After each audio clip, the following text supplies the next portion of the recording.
Okay, let's stick with those young people, shall we? Because it turns out that Gen Z, as we call them, those are kids kind of born mid 90s onward. They're, in fact, the youngest of the working population right now in our society.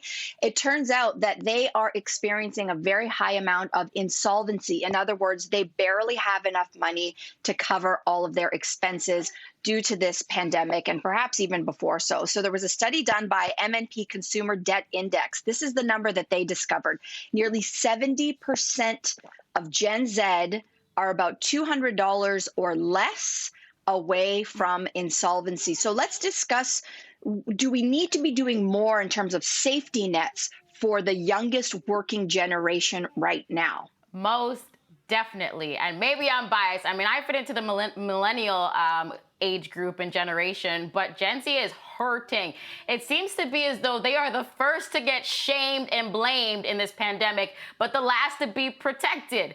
Think about this. Baby boomers, I love y'all, but y'all are still thriving in this stage. The rich are only getting richer through this. And also, that age group, there's a huge percentage of people that have full-time jobs. So then when you go back to Gen Z, you see that these are people that are coming out of post-secondary skill looking for work. They are either just getting into the field, part-time jobs. They're at the entry level. They're not making enough to live on a day-to-day basis. Look, the economy right now is in big trouble. We know that. So when things bounce back, there's going to be some turmoil, of course. But it seems as though baby boomers are in a better position to bounce back than Gen Z are. So I think the government needs to really help when it comes to that. There was a study recently done on 1,000 Canadians, and 54% of them were Gen Z adults, and they said that they're spending more on essentials and less on discretionary purchases. So they're very aware and concerned. And I will let everybody on a little tidbit here, maybe very controversial, but there are some people in that generation, including the millennial generation, that are kind of hoping that this pandemic sees a couple of markets crash a little bit so that they can just get a shot at things like home ownership. And I think that that's a very real conversation that we need to be having. You know what's interesting? The first thing that I thought of in reading this article about Gen Z was, okay, this is a terrible time, this worldwide pandemic.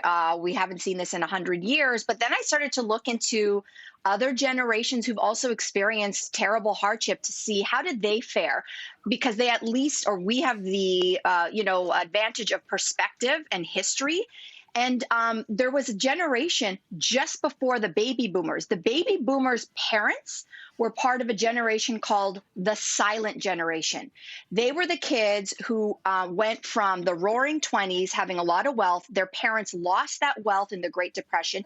They are the kids who experienced World War II, the rise of Nazism, probably losing a sibling to World War II, communism, nuclear bombs, and a massive loss of wealth as children. That is very similar to a lot of the trauma that the world seems to be feeling right now with this pandemic. So how did they do? And is there anything that Gen Z could learn, or all of us could learn, about helping Gen Z today? And what's fascinating about that generation is the word resilience. What happened after all of that trauma is they were known as the building generation. They were called the silent generation because they put their head down. They didn't try to change the system. They just worked hard and as a result, created an enormous amount of wealth. As a result, there is an opportunity here, even though things are extremely difficult, that somehow, some way, that there will be a resilience built into some of these Gen Zers to down the line, not yet, down the line, be able to create an enormous amount of wealth. And so there is a silver lining if you look at history, that they are not doomed. I actually have a lot of faith in this generation to push through. Yeah, I agree. I think that I don't think they're doomed at all, and I think that there are some highlights and there are some spectacular examples of the resilience of Gen Z and younger. When I was reading this story, it struck me we are right now at about the 1 year anniversary of an internet expression kind of exploding in popular use, and that would be the expression "Okay, Boomer." Which was millennials and Gen Z's reaction to people lecturing them about, I don't know, avocados and social media and being irresponsible. And the response on Twitter and response on social media was, okay, boomer. And it wasn't just being flippant. It really underscored the anxiety that this generation is feeling because, frankly, of the irresponsible actions of probably my generation and older. You know, what we've done to the stock market, what we've done to the real estate market, what we've done to the environment, this planet, becoming more and more like unfriendly. And then, but to your point, Mel, then there are people like Greta Thunberg, who is out there basically telling adults about themselves, telling us about ourselves. You guys suck. This is what you've done. This is what I have to do now. Literally travel across the ocean in a boat to talk to you people about how irresponsible you've been. And I do believe, yes, Melissa, that there'll be more and more of them, but we have to support them. And I think that's what this article is saying, is how do we support them? I think that it requires a little bit of sacrifice and understanding from our part, and not lecturing and being like, you know, wow, you guys eat so many avocados. No, I hear you. But I will say that as much as you're absolutely right, the previous generations have messed up and you know, allowed themselves to misuse the planet. There's all those reasons that are 100% true. But I will say that I learned a lot from my grandparents and my parents about saving money. And they were penny pinchers in a way that I feel like we were not raised with, and I feel like generations coming up behind us are also not aware of. That's a side point. I will say there's also some inventive ways out there if you can be creative. My nephew, who is not Gen Z, but he's a millennial, he lost his job just before COVID.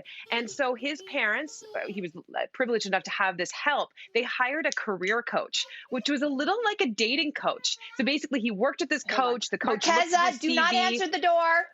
Sorry, guys. Don't answer the door. Definitely don't answer the door. Oh my gosh, she answered the door. And pull out all these amazing qualities in himself that he didn't see in himself. And he restructured it. He basically also told, like in dating, he told my nephew to go out in volume, do tons of interviews to get really confident with that interviewing process. And wouldn't you know it, he landed an amazing job. He now makes more money than his mother does.